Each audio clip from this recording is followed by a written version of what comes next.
오늘도 주의 전에 오셔서 예배하는 여러분, 하나님의 은혜가 충만하기를 주의 이름으로 축원합니다. 오늘 저는 전도하지 않는 것은 죄입니다. 따라해 보세요. 시작.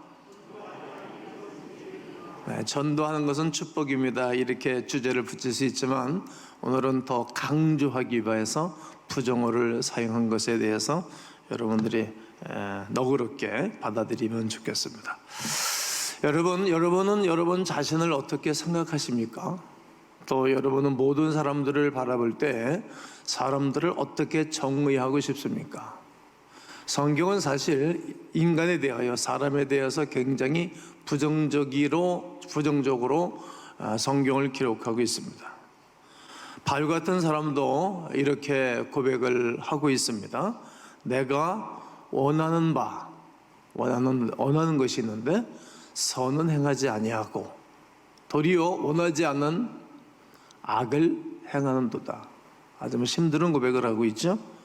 만일 내가 원치 아니하는 그것을 하면 이를 행하는 자가 내가 아니고 내 속에 있는 죄다. 이렇게 바울은 증거하고 있습니다.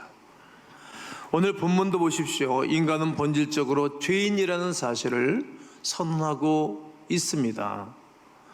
죄란 한마디로 하나님께서 우리 인간에게 주시는 삶의 목표에서 벗어남으로 하나님을 무시하고 살아가는 것, 하나님이 원하지 않는 것을 하며 살아가는 것이 죄라는 사실을 우리는 압니다. 이런 죄로 인해 우리는 하나님과의 관계가 끊어진 것입니다. 최고로 아름다운 관계 완전히 망가진 것입니다. 범죄한 인간에게 남는 것은 그냥 공고한 삶뿐이었습니다. 그래서 사람들이 공고한 거예요. 힘들고 어려운 것입니다. 그런 가운데 예수님께서 이 세상에 오신 이유는 공고한 인생들을 회복시키기 위하여, 수고하고 무거운 짐진 자들을 자유케 하기 위하여 하나님은 하늘의 땅을 버리고 이 땅에 오신 것입니다.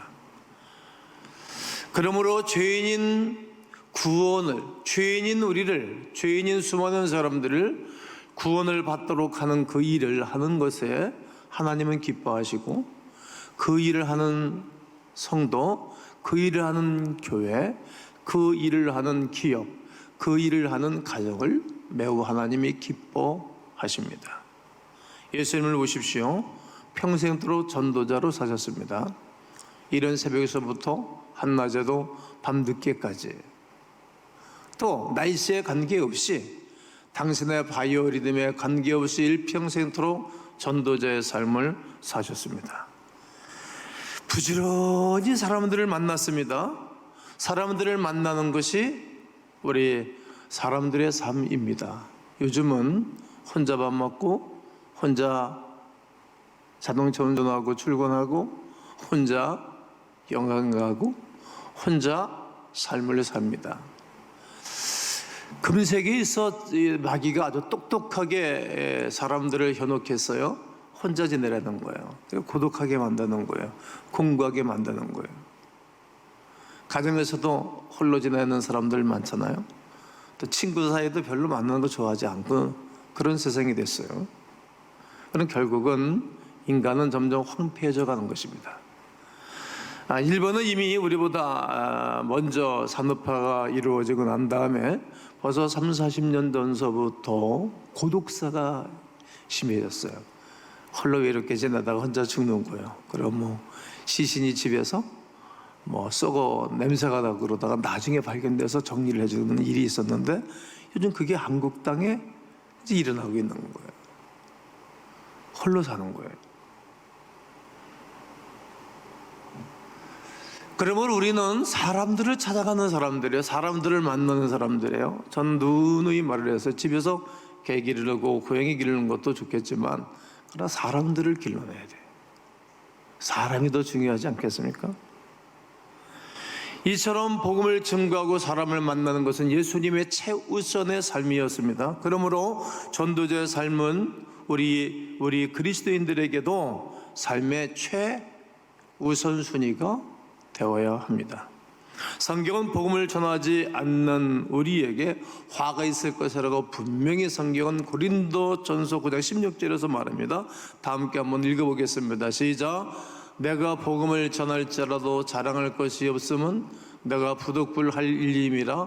만일 복음을 전하지 아니하면 내게 화가 있을 것이로다. 이처럼 영혼을 구원하기 위해 아무 일도 하지 않는 것, 이것이 죄입니다. 영혼을 구원하기 위하여 사람을 만나러 가지 아니하는 것, 이것이 죄입니다. 우리는 복음을 전하고 있으십니까? 늘 생활 속에서 복음을 증거하는 삶이 우리의 생활에 적용되고 있습니까? 영혼 구원의 열정을 품고 그것을 날마다 내 속에 있는 그리스도 예수의 삶을 흘려보내고 있는 것입니까? 하고 있다면 여러분은 죄와 상관이 없는 분들이 될 것이고, 하지 않고 있다면 분명히 죄 아래 있는 것이라고 성경은 우리에게 말하고 있습니다. 오늘 말씀을 통해서 복음을 전하지 않는 자가 어떤 죄를 짓는 것인지를 한번 살펴보도록 할 것입니다. 그리고 반면 교사로 삼아 복음을 증거하는 광음인들이 되시기를 주님의 이름으로 축복합니다. 전도하지 않는 것은 그리스도의 명령에 불복종하는 죄입니다. 마태복음의 결론이 무엇입니까? 마지막 뭐라고 말씀하셨죠? 그러므로 너희는 가서 모든 민족으로 제자를 삼아 아버지와 아들과 성령의 이름으로 세례를 베풀고 내가 너에게 분반 모든 것을 가르쳐 지키게 해라. 볼지어다 세상 끝날까지 너희와 항상 함께 있을 것은 이 길밖에 없다고 말씀하셨고, 마가복음 16장 15절에서도 그러므로 너희는 모든 만민에게 가서 복음을 전파하라. 전도에 있어서 가장 중요한 것은 순종의 발입니다. 성경에서 발에 대해서 부정적인 언어를 많이 사용하는데, 어떤 사람들이 발이 제일 아름답다고 말했습니까? 전도하는 자의, 복음을 증거하는 자들의 발걸음이 아름답다라고 성경은 말합니다. 그러므로 성도 여러분, 나는 여러분들이 이 한 주간도 또 우리가 전도대회를 마칠 때까지, 아니 내 평생에 살아가는 모든 삶 가운데에 오이커스들에게, 다른 사람들에게 복음을 전해주러 가는 아름다운 발들이 되기를 주의 이름으로 축복합니다. 전도하지 않는 것은 그리스도를 사랑하지 않는 죄입니다. 요한복음 14장 15절에 너희가 나를 사랑하면 나의 계명을 지키리라 말합니다. 여러분, 우리가 주님을 사랑하면 주님의 말씀은 지킬 거예요. 우리가 부모를 존경하고 공경한다면 부모의 말을 따르겠지요. 그러나 공경하지 않고 사랑하지 않는다면 부모와 정반대로 갈 것입니다. 이렇게 주님 말씀하시는 것입니다. 예수께서 대답하여 이르시되 사람이 나를 사랑하면 내 말을 지킬 거다. 그리고 내 아버지께서 그를 사랑하실 것이라고 말합니다. 전도에 미쳤다는 말은 그리스도의 사랑을 전하는 일에 미쳤다는 말입니다. 고린도후서 5장 13절로 14절에 보면 우리가 만일 미쳤어도 하나님을 위한 것이요, 그러니까 바울을 향해서 사람들이 미쳤다고 말을 했죠. 요즘도 예수님 열심히 믿는 사람들 향해서 가까이 있는 사람들이 미쳤다고 말하지 않습니까? 정상적인 그리스도인입니다. 정신이 온전하여도 너희를 위한 것이니 그리스도의 사랑이 우리를 강건하시는도다. 그리스도의 사랑이 우리 안에 강건하게 가만히 있을 수 없다는 겁니다. 한 사람이 모든 사람을 대신하여 죽었은즉 모든 사람이 죽은 것이라고 말합니다. 이렇게 사도 바울은 전도에 미친 사람이었습니다. 그리스도의 사랑이 우리를 강건하신다는 의미는 이러한 것입니다. 그리스도의 사랑이 내 안에 있기 때문에 내가 꼼짝할 수 없이, 거부할 수 없이 그리스도의 사랑을 전할 수밖에 없다라는 말입니다. 사랑의 열병에 걸려있는 상태입니다. 그리스도의 사랑에 미치는 이유 두 가지가 있는데, 그가 나를 위하여 죽으셨기 때문입니다. 나를 위하여 죽으신 그리스도의 사랑이 나에게 있어서 복음을 증거하는 일에 나는 미친 사람으로 살아간다는 말입니다.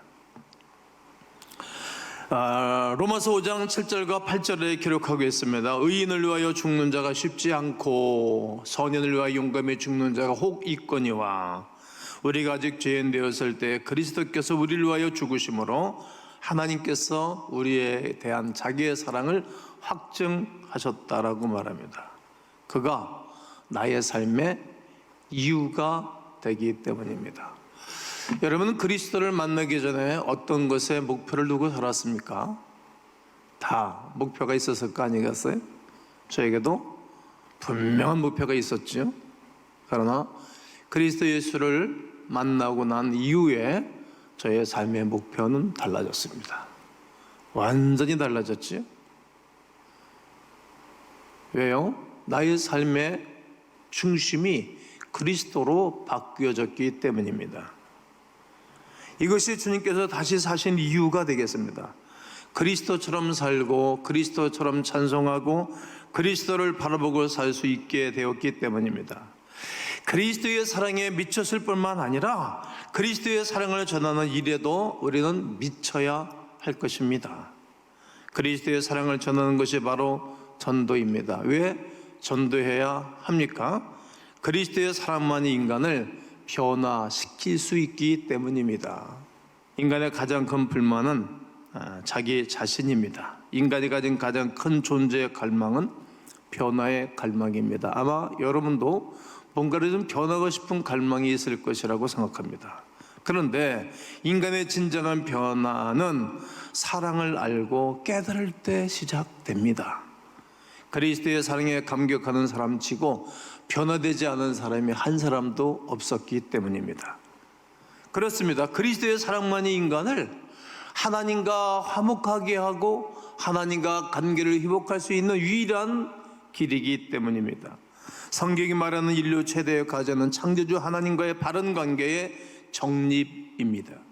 인간의 범죄로 일어난 가장 큰 문제는 하나님과의 관계가 완전히 성도리에 깨진 겁니다. 하나님을 의도적으로 모른다고 말하고 없다라고 말하고 하나님 앞에 의식을 완전히 돌리는 것입니다. 관계가 깨진 거예요. 인간관계도 깨졌고 자연관계도 깨졌고 나와 내 자신과의 관계도 깨져서 온전하지 않는 것입니다. 어떤 데 우리가 보면 이야, 내가 이렇게 투톤 컬러냐? 어떤 애 3톤 컬러가 되고 어떤 애 4톤 컬러도 확 바뀌는 거예요. 내가 나를 종잡아 알아채지 못할 정도로 내가 급변하는 것을 보게 될 거예요. 아마 모든 분들이 경험할 것이라고 생각합니다. 이렇게 관계가 깨진 거예요. 인간이 범죄한 후 제일 먼저의 아픔과 상처는 관계가 깨진 거예요. 제가 목회하면서 관계가 깨져서 살아가고 힘들어하는 분들을 많이 만나죠.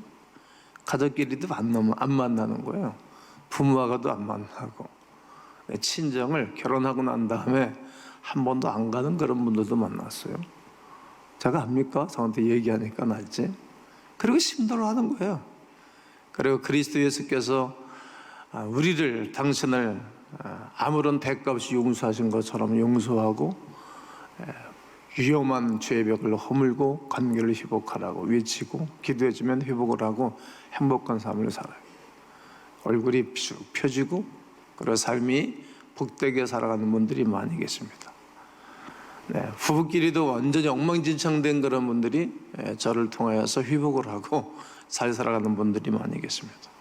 망했다가 살아난 가정들 말이죠.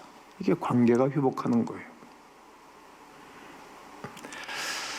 예수 그리스도로 말미암아 우리가 하나님과의 관계가 회복하고 난 다음에 이제 우리에게 우리 주님은 화목하게 하는 직책을 우리에게 위임해 주셨어요. 우리가 가는 곳마다 내가 가는 곳마다 화목하게 하는 직책을 감당하는 것입니다. 죄인도 원수도 친구로 변하게 하는 위대한 심이 변화받은 사람을 통하여 그리스도께서 이루시는 능력인 줄로 믿습니다. 전도는 이렇게 하나님과 화목하게 해주는 책임을 말하는 것입니다. 복음은 화목하게 하는 말씀입니다. 화목의 말씀을 전해야 세상이 근본적으로 바뀔 수 있습니다.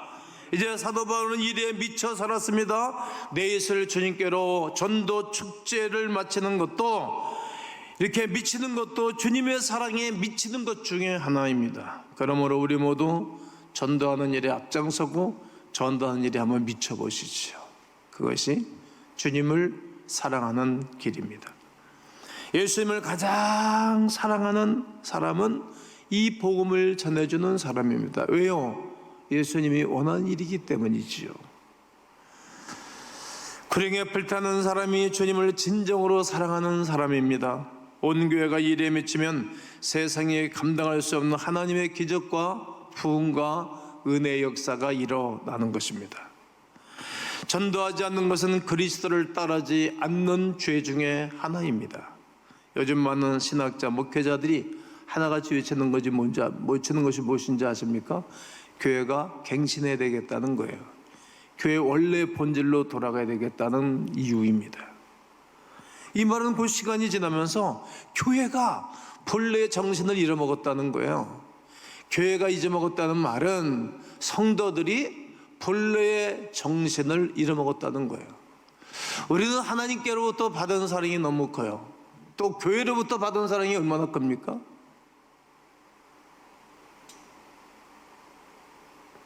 교회 와서 변화를 받고 교회에서 도움을 입었고 또 교회 안에서 교제하다가 결혼을 하고 또 교회 안에 성도들과 교제하면서 샘을 얻었던 빚진 자들이 아니겠습니까? 그런데 점점 본래의 모습을 잃어버려 가는 것입니다. 우리나라의 명문이라고 부르는 대학교 대부분들은 기독교 정신으로 세워진 미션 스쿨들입니다. 그런데 지금은 어떠합니까? 기독교 정신들이 퇴색해 가는 거예요. 그 유명한 미국의 하버드 대학도 조그만 신학교에서부터 시작한 학교가 세계적인 대학이 됐거든요. 그런데 기독교 학부는 신학과는 그냥 심 못 쓰고 사는 거예요.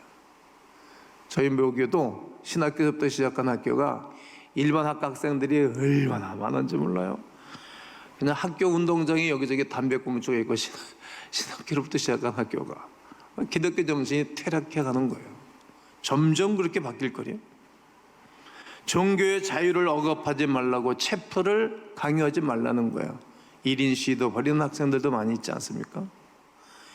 예배를 드리지 못하도록 하는 거예요.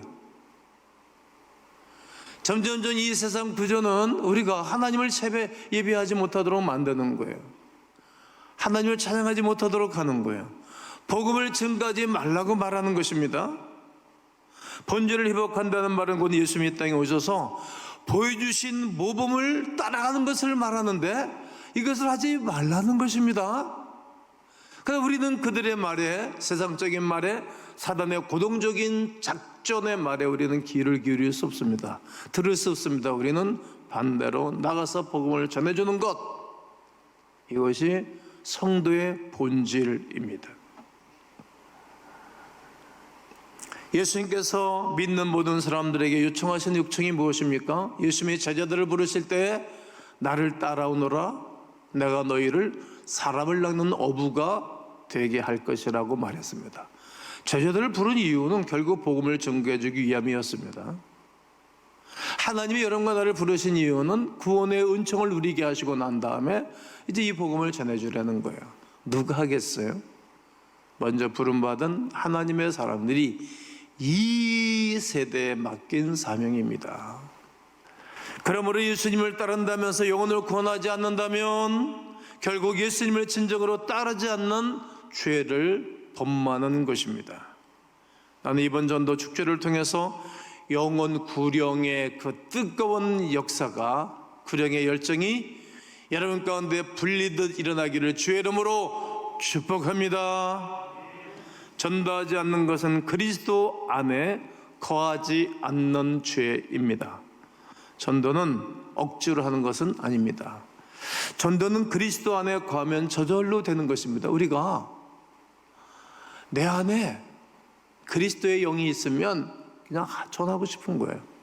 전도는 우리가 하는 것이 아니라 내 속에 있는 그리스도를 그냥 자연스럽게 전해주면 열매는 주님이 거두게 되실 줄로 믿습니다. 나는 포도나무요 너희는 가지니 저가 내 안에 내가 저 안에 있으면 이 사람은 가시를 많이 맺나니 나를 떠나서는 너희가 아무것도 할 수 없습니다 말하고, 그리고 요한복음 15장 8절에 다 함께 한번 읽겠습니다. 시작. 너희가 열매를 많이 맺으면 내 아버지께서 영광을 받으실 것이요 너희가 내 제자가 되리라. 여러분, 열매를 많이 맺는 사람이 하나님께 영광을 받을 것이고, 그리고 너희는 내 제자가 될 것이라고 말합니다. 여러분, 빌립 지사도 사도행전에 보면 전도 열매를 많이 맞은 사람이었어요. 초대교회 예루살렘 교회 7 안수 집사 중에 한 사람이지 않습니까? 그리고 그에게 딸이 셋이 있었는데 다 예언한 자다. 그 딸들이 믿음의 딸들이었어요. 그리고 베드로도 엄청난 구령의 역사와 베드로를 통해서 수많은 사람들이 구원을 받았습니다. 광야에서도 열매를 맺었고, 가정에서도 열매를 맺었고, 감옥에 들어가서도 열매를 맺었어요. 감옥에 들어갔을지라도 한숨 짓고 그냥 신세 타령한 것이 아니라 그 속에서도 찬송하고 기도하면서 불행의 열매를 맺었어요. 우리가 코로나가 터져서 우리가 묶여있는 사람들이 아니라 우리는 변함없이 예배를 드렸고, 예배 가운데 제가 초청을 했죠. 교인들로 하여금 이때에도 해야 할 일이 있었다면 복음을 전해주는 일이었어요. 복음을. 그러므로 영혼 고랭이 열정이 없는 사람은 그가 아무리 설교를 잘한다 할지라도, 기도를 잘한다 할지라도, 아무리 유명한 사람이라 할지라도 그리스도 안에 거하는 사람은 아닙니다. 전도자는 주 안에 있는 자입니다. 사랑하는 성도 여러분, 우리가 전도하지 않고 영혼 고령에 최선을 다하지 않는다면 그것은 주님의 명령을 거역하는 죄입니다. 그리스도를 사랑하지 않는 죄일 뿐만 아니라 그리스도를 따르지 않는 죄이며 그리스도 안에 거하지 않는 죄입니다. 그러므로 죄를 짓지 않는 것은 오직 하나, 이 복음을 전해주고 전도하는 것입니다. 전도하면 네 가지 죄와 전혀 상관이 없습니다. 그리고 전도하고 복음을 전해주면 본인이 살아납니다. 기쁨이 생기는 것입니다. 제가 설교를 하고 내려가면 내 기쁨이 충만해지는 것입니다. 왜냐하면 하나님을 대신 증거했기 때문입니다. 오늘서부터 주일날 3부 예배를 마치고 난 다음 각 전도회별로 복음을 들고 나가서 복음을 전합니다. 동참해 주시죠. 하시면 여러분들이 기뻐합니다. 예배 드리고 집으로 쑥까지 마시고 가셔서 뭐 하시려고 그러죠? 돈 벌러 갑니까? 잠자러 갑니까? 네, 쉬러 가십니까? 그것도 할 일이겠지만 대신 이 복음을 전해주면 여러분에게 기쁨이 있습니다. 우리는 그들을 찾아가는 것 우리가 할 일입니다. 복음을 전해주는 것 우리가 할 일입니다. 세상을 향해서 우리는 나아가는 사람들입니다. 추수감사주일 전도축제의 마지막 날에 정한 그 식구들이 주께로 돌아오게 될 것이고, 또 그분들은 우리가 오신 분들을 양육을 잘해서 일으켜 세우고, 또 부흥성회를 통해서 그들이 은혜를 받고 우리처럼 하나님을 찬양하고 봉사자들을 만드는 위대한 역사가 여러분 가운데 있기를 원합니다. 여러분, 그냥 우리 목사 또 목적 설교하면서 전도하라고 그러는구나, 그냥 설교만 듣고 가실 겁니까? 아니면 해야 된다고 마음에 굳게 먹고 있는 것입니까? 우리가 전도할 날이 얼마나 남았을까? 앞으로 제가 전도할 날들이 몇 년이 남았을까? 제가 목회 이제 몇 년 남았잖아요. 그렇게 오래 하고 싶지도 않습니다. 네, 평생토록 목숨 걸고 목회했기 때문에 이제 좀 쉬고 싶은 마음도 있습니다. 언제가 우리는 해야 할 일을 멈출 날이 있고 은퇴할 날이 있고 이 땅을 떠날 날이 있어요. 하늘나라 가면 압니다, 여러분. 어떤 사람이 큰 상급을 받고, 어떤 사람이 총애를 받고, 어떤 사람이 그리스도의 어린 양 옆에서 하나님을 찬양하고 헌하고 영광 돌릴 것들을, 그냥 이 상태로 살다가 주님 만나는 것보다는 복음적인 삶을 살면서 하나님 앞에 상급을 받는 광음의 아름다운 예수쟁이들이 되기를 예수님의 이름으로 축원합니다.